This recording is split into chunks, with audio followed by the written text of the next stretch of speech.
गरुड़ पुराण दूसरा अध्याय। मृत्यु के बाद की सबसे रहस्यमयी और पीड़ादायक यात्रा होती है आत्मा के 13 दिन। क्या आपने कभी सोचा है कि कोई व्यक्ति मरने के बाद 13 दिनों तक कहाँ रहता है?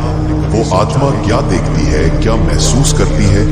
गरुड़ पुराण में बताया गया है कि जब कोई जीव इस संसार को छोड़ता है तो उसकी आत्मा न पूरी तरह पृथ्वी पर होती है, न ही पूरी तरह परलोक में।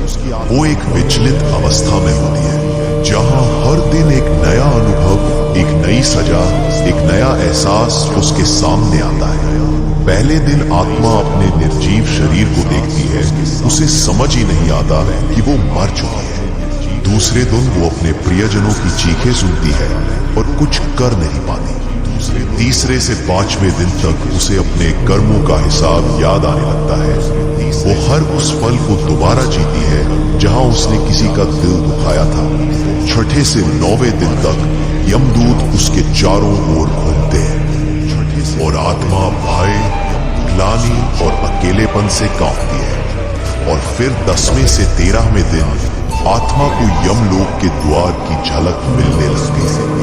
गरुड़ पुराण कहता है 13वें दिन यमदूत आत्मा को लेकर जाते हैं एक ऐसे स्थान पर जहां उसके अच्छे बुरे कर्मों का न्याय होता है। शास्त्रों में कहा गया है 13 दिने मृतस्य प्रायश्चित्तम विधीयते अथ याति यमक्षेत्रम पाप कर्म विभूतये।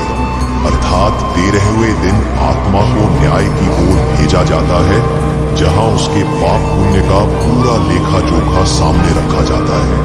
यही कारण है कि हमारे पूर्वज इन 13 दिनों को विशेष मानते हैं, क्योंकि यही वो समय होता है जब हम अपने प्रिय की आत्मा को शांति, श्रद्धा और प्रायश्चित से विदा करते हैं।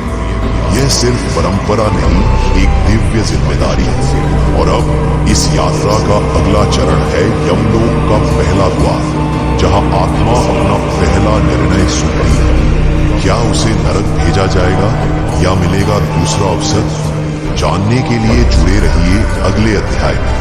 और अगर आपने इस रहस्यमयी यात्रा को अब तक महसूस किया है तो इस ज्ञान को जरूर